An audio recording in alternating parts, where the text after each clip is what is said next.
మేము వచ్చి ఇక మా తమ్ముడు సురేష్ ఉన్నాడు, ఎక్కడున్నాడు మా తమ్ముడు? రమ్ముంగట్రా మా తమ్ముడు మన లగచర్లలో 45 రోజులు జైలుకు పోయిన తమ్ముడు సురేష్ కూడా ఇప్పుడే బెయిల్ మీద వచ్చినాడు. ఆయనకు ఒకసారి గట్టిగా సపర్లు కొట్టాలి. లగచర్లలోని అక్కడ ఉండే గిరిజన రైతులు, దళిత రైతులు, బీసీ ఎస్సీ రైతుల కోసం పోరాడి మరి వాళ్ళ న్యాయం కోసం పోరాడి జైలుకు పోయిన సురేష్ లాంటి తమ్ముళ్ళు ఒకరిద్దరు కాదు, ఇంతమంది ఇక్కడ ఉన్నారు. అవసరమైతే అందరం కొడంగల్కు దండయాత్రకు వస్తామని కూడా చెప్పి నేను చెప్తా ఉన్నా. రేవంత్ రెడ్డి గారికి గోపాల్ ఎక్కడ? గోపాల్ నాయక్ కూడా ఉన్నాడు, ఒకసారి వేదిక మీదకి రా. గోపాల్ నాయక్ కూడా గట్టిగా సపోర్ట్లు కొట్టాలా. ఇంకో షాలో తెప్పిస్తాను తప్పకుండా, గట్టిగా సపోర్ట్లు కొట్టరా. Thank you Gopal. ఇక్కడ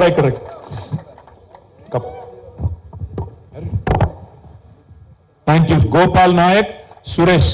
మీ అందరికి నా రిక్వెస్ట్ ఏంటంటే కూర్చో. सेन राम राम मैं क्यों मैं करो छु हमार बाजार नहीं के नहीं नानो फिर हम काहे की चाहते तो दिल्ली लगा जाता नहीं भी सेंट्रल ऑफिस है हमको कायम परमिशन लाया चाहते तो कोई गवर्नमेंट काहे आपने गाँव से ढेडिया और काहे भी जमीन लेनो करता नहीं एक परमिशन लाया चाह से गवर्नमेंट से धैर्य में ती रे सारो ये केटीआर अन्ना मेलोच आपने गया मजाती सलाह दिनोच मेलोच कनकता जीव काहे को के लियो सलाह दिनोच और सलाह पर आपने गवर्नमेंट जमीन था बेचा वो संतोष में मैं आपने गवर्नमेंट पंचायती दिनों केसीआर सालन केटीआर अन्ना देखो आपने जमीन दिनों करने की लागत है तेलंगाना में कोई गवर्नमेंट जमीन ले सके नहीं है रांकरन तो मैं सेन विनती करो तो राम राम सेन. థ్యాంక్ యూ గోపాల్ అని నేను చెప్పిన నాకు తెలియదు కానీ మంచిగానే చెప్పిన అనుకుంటా. నేర్చుకుంటా, నాకు భాష రాదు, నేర్చుకుంటా. మా సంజీవ్ను ఎవరినోగల్ని పట్టుకొని నేను కూడా 4 మొక్కలు నేర్చుకుంటా. ఆ మధ్యన ఒకటి నేర్చుకుని ఇప్పుడు మర్చిపోయినా. బాయి బియా సేన రామ్ రామ్ ఒక్కటి నేర్చుకున్నాక అంతే, ఇక మిగతా నేర్చుకోలే. అది కూడా నేర్చుకుంటా. నేను మీ అందరికి చేసే విజ్ఞప్తి ఒకటే, దయచేసి గుర్తుపెట్టుకోండి.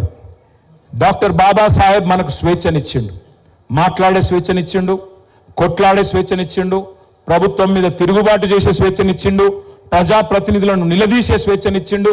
ఆ అద్భుతమైన రాజ్యాంగాన్ని, ప్రపంచంలో ఏ దేశానికి లేని రాజ్యాంగాన్ని డాక్టర్ బాబాసాహెబ్ మనకిచ్చిండు. కాబట్టి అధినేతలు, ప్రభుత్వ అధినేతలు జులుం చేస్తే మనం ఇవాళ వాటిని బర్దాస్తు చేయాల్సిన అవసరం లేదు.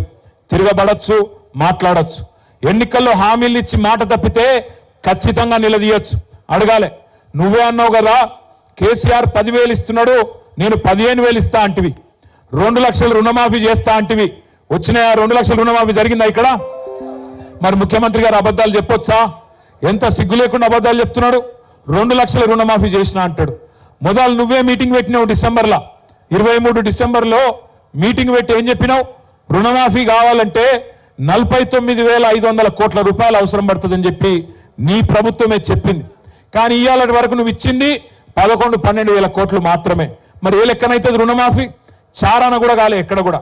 నేను అందుకే రేవంత్ రెడ్డిని అడుగుతున్నా, దాస్యానాయక్ తాండా ఇక్కడి నుంచి అడుగుతున్నా మళ్ళొక్కసారి. రేవంత్, నువ్వు ఎక్కడికి రమ్మంటే ఎక్కడికి వస్తా రాష్ట్రంలో? నీ సొంత ఊరు కొండారెడ్డి పల్లె కోదామా? పరిగి ఎమ్మెల్యే సొంత ఊరు శివారెడ్డి పల్లె కోదామా? లేదా దాస్యానాయక్ తాండాకు వస్తావా? లేదా కొడంగల్ కోదామా? ఎక్కడికైనా సరే ఏ ఒక్క ఊర్లోనన్నా 100% రుణమాఫీ జరిగిందంటే నా ఎమ్మెల్యే పదవి కాదు, రాజకీయ సన్యాసం తీసుకొని వెళ్ళిపోతా అని చెప్పి నేను చెప్తా ఉన్నా. గిన్ని అబద్ధాలు, గింత పచ్చి అబద్ధాలు చెప్పుడు ఒక ముఖ్యమంత్రికి శోభనీయది, అది మంచిది కాదు.